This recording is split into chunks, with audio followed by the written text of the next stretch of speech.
Well, gosh, good morning, or actually good afternoon to you. It's just past noon. Thank you guys for joining in today. It's been an interesting week. All week long, we've talked about various aspects of job search and career, whether to how to structure it and organize it and manage it, whether we're looking at our resume, our LinkedIn, our social media. Well, today we're going to turn that lens toward interviewing. Interviewing is that one time, that one chance for you to overcome everything else that might be holding you back because of that one-on-one connection and whatever your brain is able to put together. Today, I'm going to take you through a very special setup of how I think you traditionally need to prep for an interview. And then at the very end, I'm also going to show you additional layers of how to use AI to make your next interview very, very different. Now, let's be clear. In my view, it is not about using AI to cheat on the interview. Oh, I've read lots of articles about that. I know all about that. That's not what I'm looking for. And if I ever detected someone's eyes reading back and forth during the interview, that interview would be over very quickly. So it is about researching and learning and expanding your knowledge, getting you ready. Well, today we're going to take you through everything. Here's the last 3 days. You can check out all those lectures on replay. Now, if you're suffering like most are from really poor storytelling across their resume, across their LinkedIn profile, really your contribution story is somehow lost in the mix, and it's just employers and titles, doesn't look sexy or exciting or anything. Work with someone that can transform your brand. Check out my website, check out the career branding. If you don't want to work together, check out my blog and do it yourself. There's lots of great articles and videos there that you can use yourself, share with your friends, and really help everybody that's in your network. When you do click through to anything on my blog, you get this nice secondary sorting mechanism so you can get to all the different topics that you like. Well, let's get into today. This is interview intervention, named so on purpose, because most of us need an intervention, someone to stop us before it happens again. You know, your interview is not about you going in there and I'll take 20 questions, 20 answers. How does it really go? It's a meeting. It's a business meeting. That's what it really is. It's a business meeting where you influence them about the value you bring. Well, let's not forget, though, why they may be interested in you. And that is, why are you interested in the first place? What makes you tick? What drives you? Now, we talked a lot about that in the resume lecture and the LinkedIn lecture. This could have something very tightly wound to do with what you do professionally. It could have nothing to do with what you do professionally. And yet this is still a key factor on why we hire you, even if it's unrelated to your profession, because we're going to spend our waking life with you if we hire you. We want you to be different. We want you to be exceptional at what you do, but we also want to get you and like you. That's the similarities. What are you all about? You're this multidimensional product, and your interview is that chance with your personal branding to take it and put it on display so other people see it. But you're going to have to think about all the different things that make up a brand, the thing that separate us from other people, and make sure all of that is carried across all your different marketing materials that will determine everything for you. Now, in preparation for an interview, success is determined by how much we put into it. Your interviews are a sales meeting, no matter what you've thought of them previously. It's time to take back control, because you know what? It's a sales meeting. That's what it is, and we have to think of it that way. So make our case, because it's a sales meeting. It's really your chance to teach them. Not an interrogation, even if it feels one. It's this chance for you to teach them how to select you. This is how to choose me as the very best, not the cookie cutter, interchangeable, but also that plus the exceptional, the very, very best. Now, if you haven't seen me before, John Crant, author, career coach, and speaker, resume and LinkedIn guru as well. So if you're suffering, reach out. I can help you improve your materials dramatically. Check out my book. It'll help you as well over on Amazon, over my website. Over on my LinkedIn, you can click through to a number of things that will help you, whatever's holding you back in your job search. So do check out all the different articles and resources that are out there, and just don't get stuck in a box. There's a way out of whatever has been holding you back. And in terms of interview, we're going to get right into that. Now, today's session on interviewing mirrors all week long of becoming this self-recruiter. How are you going to be this really great recruiter that looks after one really great candidate, which of course is you. And that means you're going to have to approach things in a different way. And we're really going to approach the interview process a different way. We all love to see the job, get the job, and if it really just worked as easy as it seemed. But it doesn't really work that way. Most times we're not even getting responses these days. We hit this darn button so many times, we're left in this very unhappy state. Is anybody hiring? Nobody's. Well, looking at the job numbers, people are hiring. You're not getting hired yet because we have to change something very, very likely. And that means we probably have to think more in terms of the unusual, the unconventional, the unexpected, changing the equation by simply changing the rules that don't work for us. And if they don't work for us, we need to change them. You know the rule in interviewing that doesn't work for me? They control the interview. Really? How can I put on an effective sales presentation if they're controlling the interview? Now, what I mean by that is I absolutely want them to feel in control of the interview.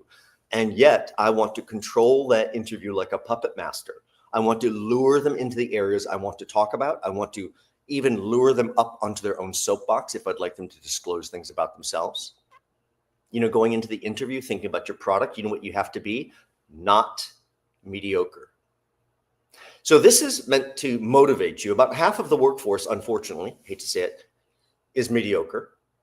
This is my most distressing and most favorite definition of the entire series of only moderate quality, not very good, ordinary, average, middling, middle of the road, uninspired, undistinguished, indifferent, on and on and on, no great shakes, not up to much, and bush league.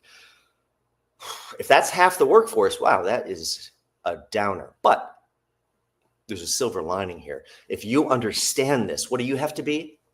Just a little bit better than mediocre to be ahead of most people.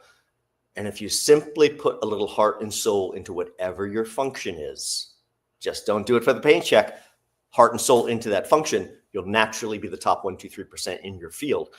So don't be mediocre. Now let's go back to our story, because prepping for an interview means I have to have all my story components ready.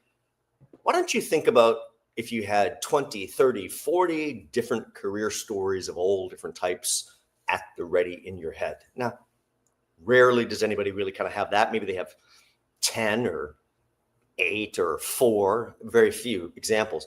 But if you had a nice repertoire of stories that are all true, you'd have to write them out and catalog and collect them as they happen to you, or even go back and think about it, collect them.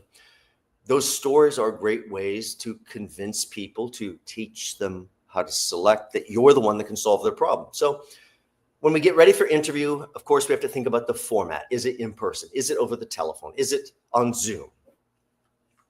Could be, or Meet, or any other platform, or anything else. All those things, and each of them have different advantages. We are not there to answer questions. Now, let's be clear. If I don't answer questions, I'm not going to get very far.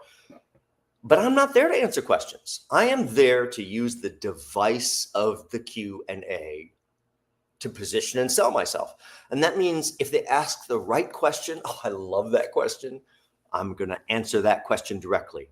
If they ask the question over here, oh, I really wish you would have asked this question. This is the right question. This isn't the right question. In that case, I have to reposition the question itself and answer the correct question that will help to teach them how to select me. This means you're going to have to learn to do multiple things at the same time. I have to stay engaged in this conversation. I have to roadmap out where this is all going while I'm still speaking. I have to think about how they're responding, which things should I talk about next, even while I'm still staying engaged, all of that going on simultaneously. And the more you start to do this, the better you will get. At first, you're not going to be very good at it. But after you do it in a few interviews, you realize you're very, very good at this with just a little bit of practice. Now, it doesn't work if you don't know yourself. So you have to understand at your core, you're going to have to drink enough of the Kool-Aid to really understand why you're more valuable than the next 6 people that want that job.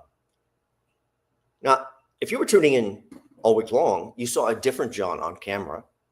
I reminded yesterday that you were going to see a different John today than you've seen all week. If you've been watching all week, you know what that difference is. And that is, today I am wearing a suit coat.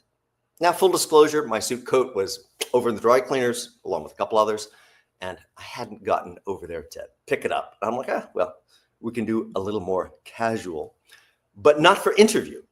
For interview, you must be on the top of your game.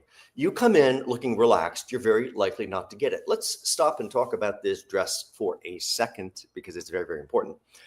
Now, I have a number of clients, and a lot of those clients disclose a lot of information to me in discussion. I never share anything inappropriate. But I have a client that was recently hiring. Actually, they were building out their whole team over the last year, and they were just recently hiring their most recent role. And my gosh, after multiple rounds, multiple people, we think we're down to the 2 or 3 right people, and maybe even the right one. And the one that we thought would be the most impressive comes in and actually did impress. Two differentiators that I have to point out. Over the Zoom portion of the interviews, which there were multiple Zooms with multiple people, they gave off one impression of who they are and age and everything else and poise. And then in person, when they came in, gosh, they seemed significantly younger, even though visually, obviously the same. You have to understand the traps that each interview scenario, whether it's video, in person, over the phone, there's traps and there's advantages to each. Well, in terms of doing it on camera, you have to look 100%. When you walk in that door, you know what you have to look at? 100%.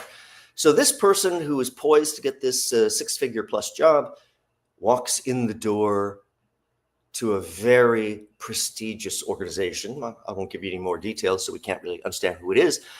Well-known, good size, great job, amazing benefits, wonderful set of responsibilities waiting to be grabbed and taken. This is a game changer that goes on anybody's resume when they see this brand. And this person decided to walk into that interview in tennis shoes for a 6-figure job. Now, not just tennis shoes, in also clothing that arguably would be very difficult to really say even qualified as business casual. It's really casual. And you can imagine there was a demographic shift somewhere in the interviewers where below a certain level, they were really more or less okay with it. And above a certain level, there was outrage, including, of course, from the head of HR going, "Did you see how they walked in here?" And even that, though, in this case, there was enough value, enough chemistry, enough confidence that even though they had deep reservations after seeing that, and they were going to have a discussion over it, this person still got the opportunity. For most others, if you didn't dazzle that way, it would be over that quickly. Down to this secret, it's a chemistry and confidence that wins the day. So yes, you have to be capable. Yes, you have to be qualified, but they also have to get you and imagine that, okay, I didn't like this, I didn't like that, but if I roll the dice on you, I bet I'm going to get something special, more than I'm going to get just from these other competitors. Don't gamble with how you look. You need to walk through the door looking like $1 million. And then if in your day-to-day work life, you can wear casual and tennis shoes, if that's allowed, then wear it then. But it'd be a shame to lose that once in a lifetime opportunity because of how you dress. So prepping your story, yes, be capable, but let's think about the interesting part. This requires a paradigm shift. Everything we prepare that we might like to talk about, we're going to put through that filter we've been talking about all week. Why is it going to be the best business decision they make today if they choose to hire you? And that means also I'm going to have to use all of my communication mastery skills. That's the soft skills, the ability to create small talk. And I know that is challenging today for some of the younger generations because they haven't had the same experiences in doing that as some of the older generations. But we've got to use all of those soft skills to somehow accomplish both of these things you see in this image. We have to be cookie cutter, perfect, interchangeable. And that's where a lot of people stop and they fail in their job search because they go, I'm cookie cutter perfect. I'm cookie cutter perfect. Number three, I'm going to take you. I'll take you number 3. Number 3, I'm paying you less. No, you don't want less. Okay, number 2, number 5, it doesn't matter to me. You're all interchangeable, cookie cutter perfect. I'll just take one for less.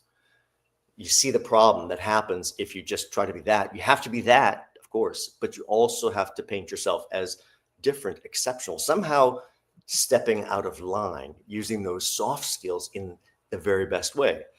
Soft skills, in case you need a little bit more schooling on that, it's our emotional intelligence quotient. It's all of these things you see here that are the touchy-feely way we interchange with people. Now, in terms of interview, it always has to include the friendliness and optimism, even if you are always a stick in the mud, looking at the negative side of things, not during that interview. It's all gravy, all flowing toward you. Now, before you even walk into the interview, I recommend you warm up your audience. You warm up your audience by opening their LinkedIn profiles, even if you've opened them before. If you've not asked them to connect before, ask them to connect, even though you haven't met. But when you do ask them to connect, remember, it's a sales process. You have to remind them that you're not just some rando. You're about to meet me. So it has to be a simple message that really makes sense. So you're about to meet me. I'm professionally appropriate. Here's a little stroke to your ego. It could be as simple as, dear Jack, dear Jim, dear Jill, looking forward to our discussion at 10 a.m. about the such and such role. And I'd love to add you to my professional network on LinkedIn. By the way, some won't connect with you or accept until they actually meet with you. It is not personal. Each of these things is tapping them on the shoulder. So maybe they look at your sales brochure all about you. That's how you sell them repeatedly about you, why you're better than the competitors as you walk in that door. All gentle, figurative little nudges, these small changes that change perception everywhere. So let's be as persuasive as possible. Now let's drill down and we're going to build out an actual interview plan. So each of these areas, I'm going to go deep down into those verticals, but let's go over the master plan first. And those AI secrets are still coming up at the end. Build your agenda. Do a needs analysis. Coming back to every one of these, select and customize your work life stories. If there's no buy sign, what's missing? We need to overcome those objections. We need to close them on us being the best selection. We need to get that next interview or get that job offer right now. Now let's break this down. It's fine on a big umbrella overview, but how does this really work? Agenda for my own interview? Absolutely. Who am I going to meet? How am I going to build chemistry with that person? Number one thing is chemistry. If I'm meeting 5 different people, I need every single person's chemistry vote. How's it going to work? Which stories does each person need to hear? Because they may need to hear different stories to get that vote. What'll make them jump out of the chair? And is there something else that they need to hear? That's the basic agenda. Needs analysis. Well, that's a scary sales term. Let me get a little bit of sip of coffee here. Scary sales term. Simply means don't answer too many questions or really any question before you verify what the actual need is. Don't be drawn into some silly conclusion because you saw a job posting. That's like the side of the barn. Their pain point could be a little corner over here. You have to know, what are they actually looking for? Do a needs analysis. So, you can't have them think you didn't prepare. So, of course, Jack, Jim, Jill, I've read the job description. I've looked over all the background. I've actually looked at some of your competitors and people in those roles. But of course, I'd love to hear from your perspective. Stroke that ego. I'd love to hear from your perspective, or I'd love to hear your advice or your opinion. Very important wording. As I step into this role, John just visually projected himself into this role, and that person is imagining I'm stepping into the role. So not if I got this role, I guess he doesn't think he's going to get it.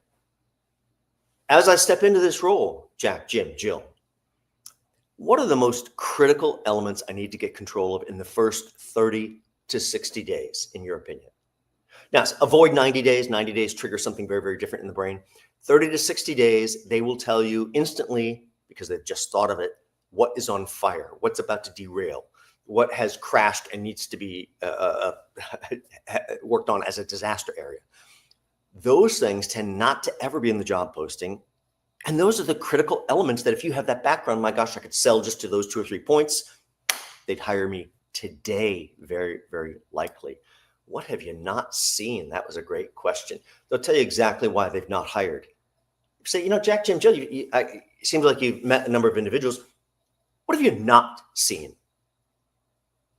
And then be brave enough not to say anything, no matter how long. We've seen actually people that have really great background in this. We've seen people that have really great background in that. Isn't that great knowledge for you to have? They have experience here, but what they're missing, everyone that I've run into, is they're missing this component, which I'm really looking for. Ding, ding, ding, ding. I realize I have that component. I go, oh, it's interesting. Of course, I have this and that and the other thing as well. But, the piece that you're missing, actually, I have experience with that. Let me tell you. And I go right into it. Boom. That's how all of those questions can begin to help you if you stay light on your feet as a boxer and read the signs. Now, customize those work-life stories. I don't know which one is going to be right for each one. So I have to not tell every story to each person, but which one's right for Jack, Jim, Jill, etc. You know what their job is? To object to you. Well, you don't have this. Oh my gosh, did you hear the attitude they said when they said, you don't have this, John? You don't think they would waste oxygen on you. You know how expensive everybody's time is? They wouldn't waste oxygen on you if they didn't think, oh, maybe. Oh, I'm going to have to ask them this. They go, but you don't have this, which was the major concern when we were talking about you behind the hall, but we all liked you. And they want to see how you're going to step up and overcome that. Now, anytime you're accused of something, you've not worked in this industry, you haven't had this role, you don't have this experience. It's not about fudging experience you don't have. If you don't have it, you don't have it. What I recommend is you use an agree but disagree technique where you confront it directly. And then you segue over to a disagree by proving with what you're recommending that it's really not necessary. So when they go, well, John, you haven't worked in nonprofit. You've only worked in commercial. Absolutely. That's very, very true. Jack, Jim, Jill, I'm sure that many other of the candidates, everybody else is always a candidate with a little bit of like a bad taste in my mouth. I'm sure many of the other candidates that you'll meet all have that kind of a background. What I bring to, and I have to differentiate why I'm special. What I bring to the table is something very, very different. Notice my opinion slipping in here and why I'll be the most successful one in this role. What I bring is this piece over here, and I sell that as the differentiator. In terms of moving into nonprofit from commercial, it could be as simple as, one of the things that I see, and I have such an interest in leveraging all my commercial background. But when I look at nonprofit, I see so many folks that have been in there for, to say gently, a very long time. And oftentimes in their roles a very long time. And you have to really wonder what they're really learning or doing or growing. How are they learning to be the very best in that kind of a stagnant world? What I bring is all this excitement and business acumen and a passion for your mission. And I just can't wait to leverage that energy. Boom. Something like that. Then they've checked off that it's not a concern. John doesn't have nonprofit. Not a concern. Looks good. Think about what you have to overcome, what they may object to you, and write out your responses. Practice them verbally. You have to be able to do it off the cuff. Now, if there's no buy sign, now what is a buy sign? There's only two of them. There's two buy signs. One buy sign is, gosh, we'd love to bring you back next week to meet Jack, Jim, or Jill. Okay. Indication, doesn't have to be scheduled, but indication that you're going to be included. They didn't say you might be. They said, oh yeah, we want to bring you back. You're included in the next round. Stop selling. Try to book the date. Move on. Don't talk yourself out of the job. Other buy sign is, gosh, we'd like to move toward offer. We need your references. Fantastic. Fantastic. Short of that, it might sound like this. John, this has been an amazing discussion. You have an incredible background. You could be a really valuable asset to the team. So far, it sounds great, doesn't it? Until they go, but we really just started. You're only really actually the second person we've seen. We have a few more to see, but it'll probably be another 3 to 4 weeks before we really have a decision. Pause. Now, how do you think John Crant would react? Now, I do use humor quite a bit in day-to-day interaction, in small talk, in social skills. And so I would probably use humor, and I would probably cajole them and go, oh my gosh, you have more people to see after our discussion today? Really?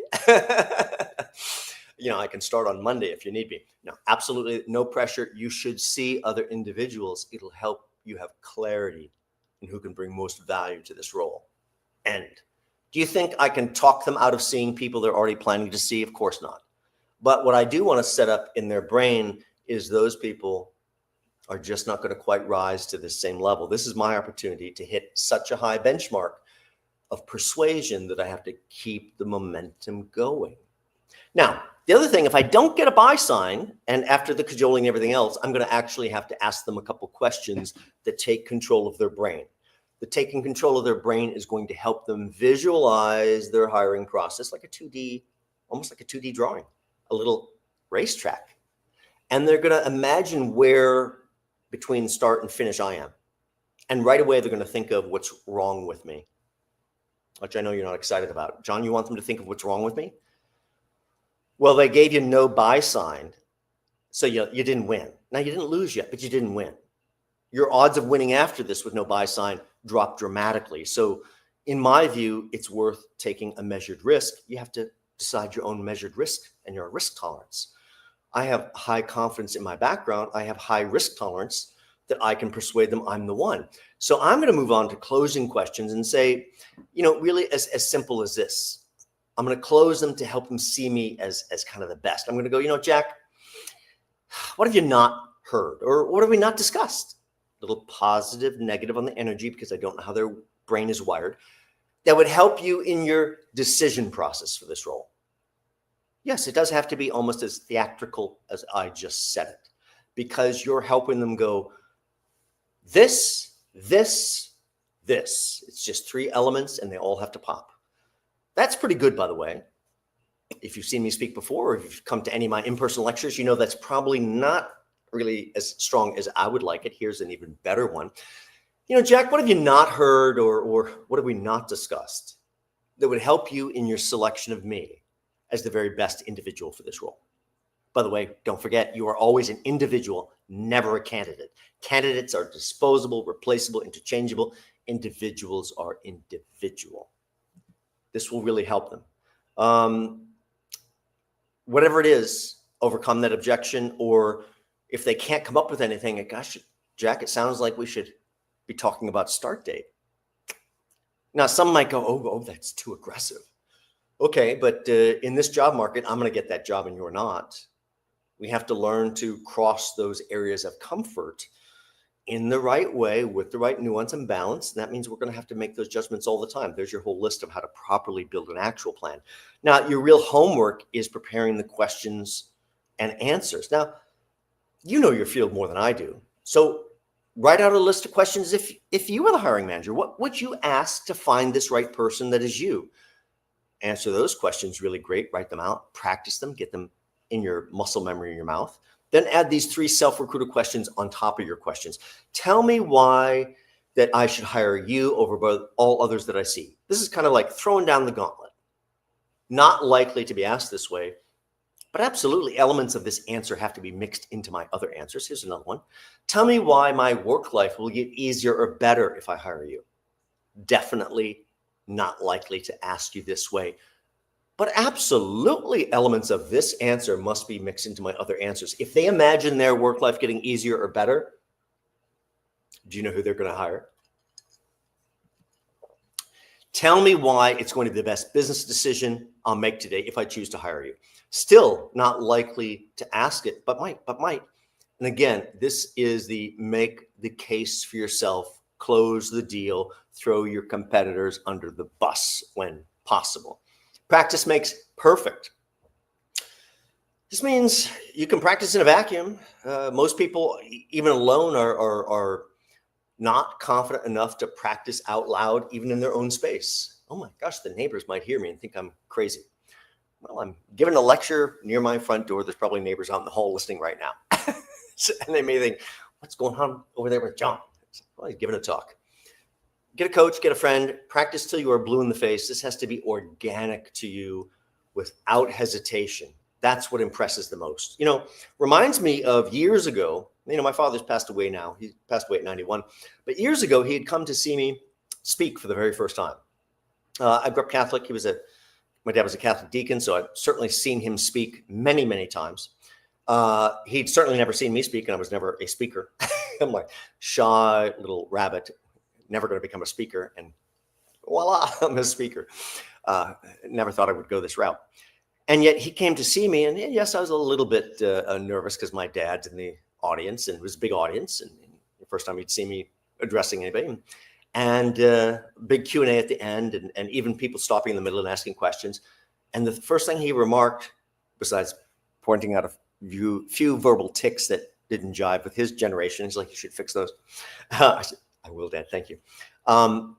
First thing he really pointed out was that he was remarkable how I could have the answers instantly to any question someone in the audience answered. I'm like, well, I've been doing this for a while, Dad. I'm an actual expert in my field, but it does take confidence to be able to relax and regurgitate. Same thing that you're going to need for your interviews. The practice makes you absorb your content and be confident. Let's get on to follow-up and thank you notes. This is critical to getting hired. Would you like to be a standout? Why don't you just send a thank you note? It is shocking how few people send thank you notes. Now, when I'm in an in-person lecture, I'll go, so how many people send a thank you note after the interview? And a great majority of those hands will go up, which I'm telling you is complete nonsense. Those people aren't telling me the truth. It's not true. Because I've been on the other side of it so many times. And statistically, it's like, is there a thank you note in sight? And yes, there are some sometimes. But it's so few, it's stunning. So send a thank you note and just be a little bit better. But why don't you take advantage of what the thank you note can do? And self-diagnosis is key. You come out of that interview, you have to debrief. This is the interrogation, the cross-examination of yourself. What happened? How was the job different than I thought? How was the company different than I thought? What else has changed? All of that. Oh, what did I do? What did I say? What did I missay? After all of that, good, bad, ugly, I just capture everything, every tangential thought. There's a reason you're having those tangential thoughts. Capture them now before you lose them so you can analyze it later. Last question we asked on the debrief is the most demoralizing, but you're the manager. Excuse me while I get a drink. You're a manager of this. You have to do the tough stuff. So most important question comes last is if they don't move forward with you, if they don't hire you, what's the reason going to be? This is not something you think about. This is more like you hit the funny bone and there's just a reaction, boom.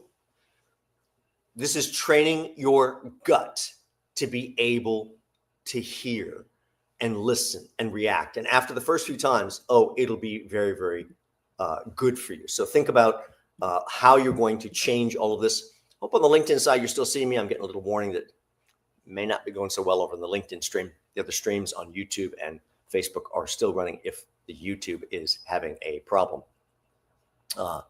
Anyway, we're going to skip that because we're right in the middle. Now, afterward, the way you do this is you thank them for the normal thank you. Please don't ever thank someone again for their time, as I'm still getting something from the outside air. Thank them for the great discussions, the insights, meaningful things that they were able to disclose to you, and then segue over to whatever you need to overcome. This saved one of my promotions early in my career where I forgot to discuss a very key element of the role because I could see the competitors and I knew they were totally not capable. Very dangerous ego and arrogance place to be when interviewing. And I'm like, well, who are they going to hire? And then one of them didn't want to hire me because I didn't address this area and I had to recover very, very quickly. I thanked them for their great discussion, the insights, and we didn't have a lot of opportunity to talk about my vision for the store. This was to be a general manager of a very large retail location where I was already the #1 department manager in the entire country with the best P&L in the company. So I naturally thought I'm just going to rise up to take the general manager role. And my gosh, I didn't talk about my vision. That's what you'd like to talk about the vision. Just reach out at any time. Here's my cell. And really quickly, I'm bullet pointing out my vision. Oh my God, they're going to call me. Never called me. Got the job. Oh, he has a vision. We can't change anything anyway. Big corporate structure. Close them. Tell them you're excited. Really quickly, we're going to run through just the interview checklist. Then we're going to take you over to how AI can enhance everything. The interview checklist is a recap of everything I've already told you in a very, very different way. Complete your research on the job, the company culture, everything else you can absorb. Do that needs analysis early in the meeting before you answer too many questions. Otherwise, you could be answering the questions in the wrong angle or direction, which won't get you the job. Watch your body language. I know you really want this job, but you can't eyeball them the entire time like one of those statues that follows you around the room. You have to look at them a little bit, and I have to maybe look away a little bit to think, and I have to look back at them. Let's talk about that even before we get to the AI section. I'm not going to be telling you to cheat on your interview. That's very, very different. Yes, there is cheating software out there that can listen to your interview live without any prompts and give you answers that appear on screen that you can then glance down and read. And, I was just looking at someone's comments the other day, this was earlier last week, that they were so upset that their interview got stopped right in the middle because the interviewer thought they were cheating because they saw their eyes going back and forth. Today, AI is so prevalent in a bad way. There's going to be a lot more of that. So let's watch that body language. And when you look away to think, it can't be look away to read back and forth. They see the little eyeballs going back and forth. Let's watch it. Really, really important. Dress like you're a success. You got to look like $1 million. Can't be tennis shoes and casual walking into a traditionally impressive brand company and think that you're that special. Now, in this case, earlier in the discussion, this person was that special. They still got hired, even though it caused an uproar of discussion behind the scenes. So much for you to think about. You'll forget to listen. Don't forget, you need to actively listen and capture. Yes, you can take notes. Don't become OCD with your notebook. It's a business meeting. They could say something incredible. I could reach over without even stopping looking. I could grab my pen, pencil. I could pick up my pad. I could glance down for a half a second. I could write my note, put the pad back down. And then whenever they're finished talking, I can glance down as a reminder. And if I want to circle back, I can. If it's too far gone, I don't circle back. It's really, really that simple. We're there to sell ourselves. Don't forget. I know everybody wants more money. There's nothing wrong with that. Don't talk about money. There's a whole lecture, a whole video of mine, all in negotiation. You can go watch that over on selfrecruiter.com under the blog tab. Just look for it. That'll walk you through everything. But the way you get the most money is by never, ever, ever talking about money. So let's put money aside. Let's dazzle them before any of that stuff. Timing to get it right. I mean, you can't do all of this work, arrive for your interview, and then be discombobulated because my train was late or this. I got sweaty running the last block, and now all that preparation is put at risk because you're off kilter. Get into the area 30 minutes advance, not their lobby. Go to a coffee shop, go to a park bench, go through your notes. The last 10, 15 minutes, close the book. Trust that all this preparation will be present. Center yourself. Of course, make sure you have the right amount of caffeine, food, everything else that you need. And time it so you can get through building security and lobby security and arrive in their welcome lobby of their office 5 to 15 minutes before the interview, not 1 moment earlier. You have an 11 o'clock interview. You show up at 10:35. John, your 11 o'clock is here. Oh, I'm already running late. Now I have to go back and look. I can't leave you out there. I have to put on a happy face and go, oh, hi. Nice to meet you. Oh, gosh, you're a little bit early, but I'll be out right after 11. Can't wait to hear. Messing up my day. Time to get right. Other timing issue is if you're not going to negotiate, you need to accept that offer when it is extended. You can think about the numbers, read about the negotiation, or watch the negotiation video. You can think about the numbers in advance. You have to have your decision prior to them voicing the number. Once they voice the number, if you're not going to negotiate, you have to keep the momentum going and you have to accept and let them have the win. If you are going to negotiate, that's a whole other thing. Let's watch the negotiation video. Next up, opportunity, sell the whole time, even though you might be still evaluating. And don't forget at the end to ask for the job, which is, I don't literally mean I want this job, but it could be, wow, I'm so excited. What's next? Well, John, we're going to walk you down the hall to meet Sue. I think that was on the schedule. Yeah, I know it was on the schedule. But this person needed to hear that I'm excited about what's coming next. Don't forget the most important, all things being equal. Yes, you have to be qualified, but it's chemistry and confidence above all other things. And that means you have to think about engagement and building chemistry with everyone. It has to be about them. This is a date, and you've got to be genuine and real and show interest. No matter how this takes place, you got to be ready for it. And in most cases, it's going to be video interviewing that really starts everything.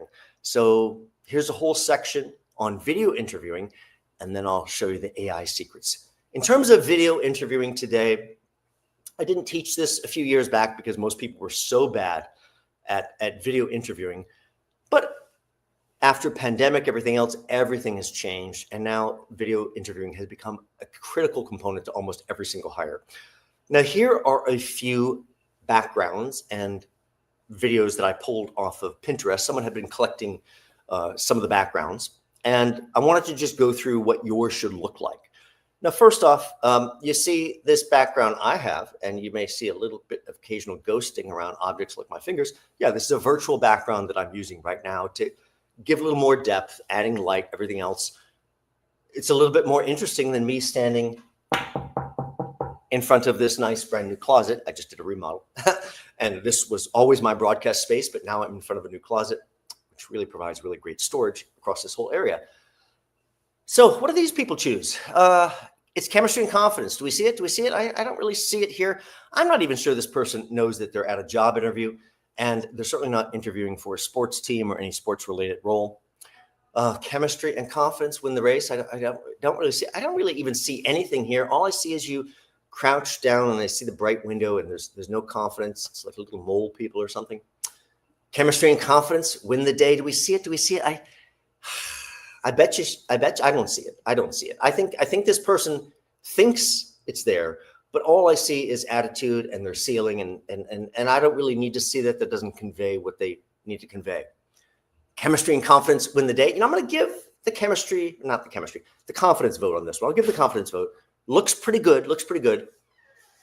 Right before I take away the confidence vote, because you know what? I suspect with this giant, like Madonna, like boom microphone type thing, I suspect they really don't have confidence. Also, by putting this particular image behind you, this particular image is too distracting. It's more distracting than you. It doesn't add focus, causes me to continually look around you.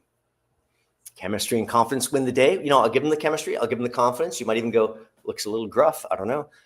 I feel it. I'll give it to them. I like the framing of the room and everything else.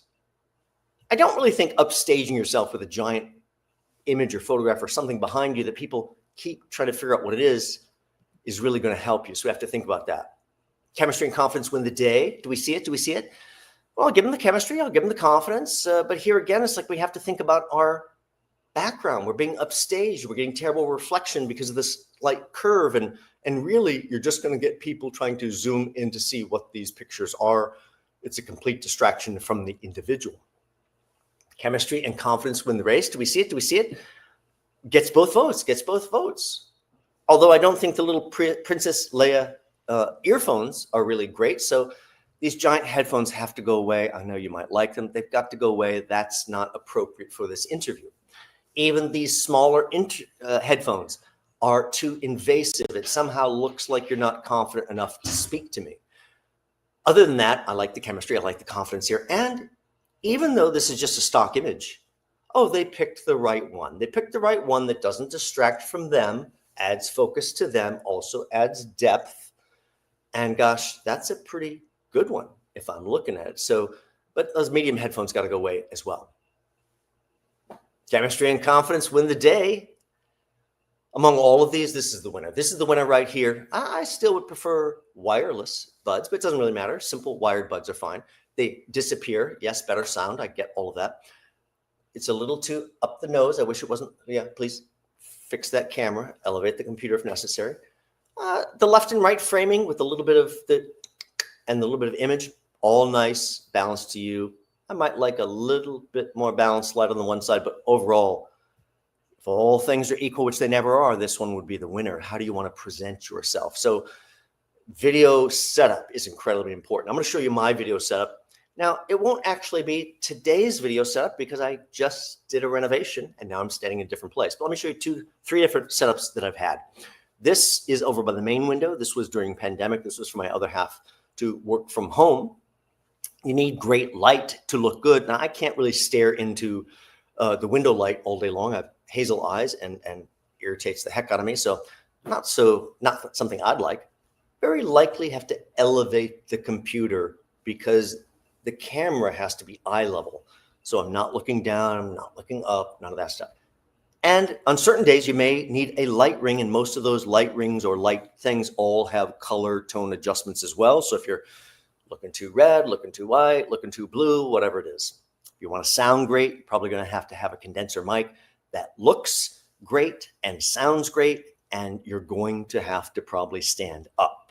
I do all of my lectures standing. Literally, I stand in about a 1.5 square foot section, and I never move for the entire time. Well, my feet don't move, my body moves, and I all stay within camera. Think about doing that. When you stand up, you free your diaphragm, you have greater vocal tone, more presence. Now, what does it actually look like? Well, this is what it looked like previously. When I was in the master bedroom before renovation, I used to do it right alongside the bed. I would set up the ironing board, set up those boxes. Actually, those are the boxes I'm still using today, except in a different location. And I'd put giant light boxes all around me. Now I've moved to smaller digital light squares as we did the renovation. But you realize it's all there, giving the correct height up against a green screen, everything else. So everything works, even a place to put your notes, or if you're having a controller, or you're having a coffee, or if you need a tissue or somewhere. Oh, here's the tissues over here. Everything has to be within reach. So you're going to have a place for that, so you're never distracted. You got to just make sure that you make everything work for you. Let's jump over to the AI side for the rest of it, and we're going to give you the AI secrets. So this screen you may have seen. I'm going to go over top of this one so it can go as large as possible. I think that's going to be a better help to you. This is just the basic framework to think about. Now, first, above all other things, this is not about using any of these AIs to cheat during the interview. This is about research and preparation, and that is very, very important. This is not about blowing smoke and creating someone that you are not. You have to fulfill that job that you're interviewing for. So what we're going to do here to get ready is to build a single question or prompt. I'm going to write it all out, and I'm going to give AI all the backstory. I don't have to read all this. You really know what's here. You can see it. I'm going to give all the details, all the backstory, any of my thoughts that I can share. And then I'm simply going to ask a question, step back, and be dazzled. So let's show you the actual question that I asked. Now, in this case, I first went to ChatGPT, which would not give me an answer. And I've experienced that before when I've asked certain personal questions where it will go, oh, that's off the guardrail. I can't give you that answer. So I then jumped over to Microsoft Copilot to give that a whirl and see what it would do. So all of these results today are out of Copilot with no sign up, just using the basic interface. Here's my question. The entire thing is written out. I copy it, paste it right in. I'm going to read it for you. I have an upcoming interview at a company called Informatica. Yes, you need to give it as much detail as possible, just like any good person that was working with you. Here's their website. I gave them the website. The AI can read it on its own. The job I'm interviewing for is an IT staffing sales executive role with the details listed here. And I give it the job listing so it can compare and think. Here's my LinkedIn profile. I gave it my whole background to look at. And then I asked the real question. For each of the 3 interviewers below, create an interview meeting brief that outlines their entire career, their educational background, any highlights.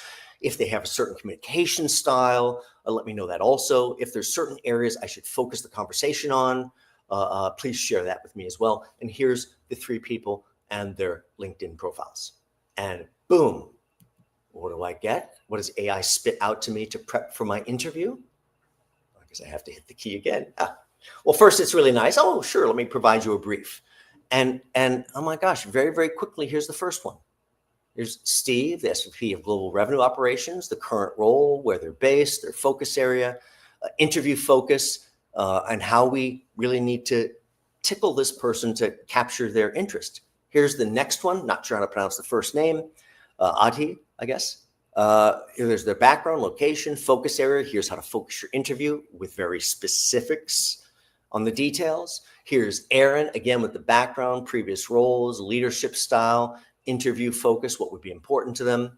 Again, for Gabriel, oh, there was a 4th one. Didn't make it. There was 4th in there. You have to think about all these. And then at the very end, it gave me some other general interview tips for Informatica specifically. research their cloud data management solutions, look at their generative AI initiatives, look at this, look at that. You can imagine even this little bit of prep, if your competitors did it and you did not, how much more advantage they potentially have than you have. We need to use AI responsibly, but we also cannot allow ourselves to be left behind because of some bias against using it. Do your own work and help your AI enhance that work. It's going to help you quite a bit.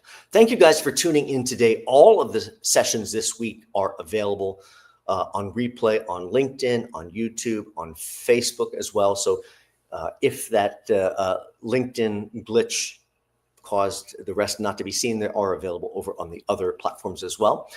If you need help lifting your brand, don't get stuck. Don't stay where you are. Take your first step and somehow let's begin to get you out of the rut that you're in, whether that's your branding materials or whether it's your interview style itself. Thank you guys for tuning in, and I will see you very soon. Take care now.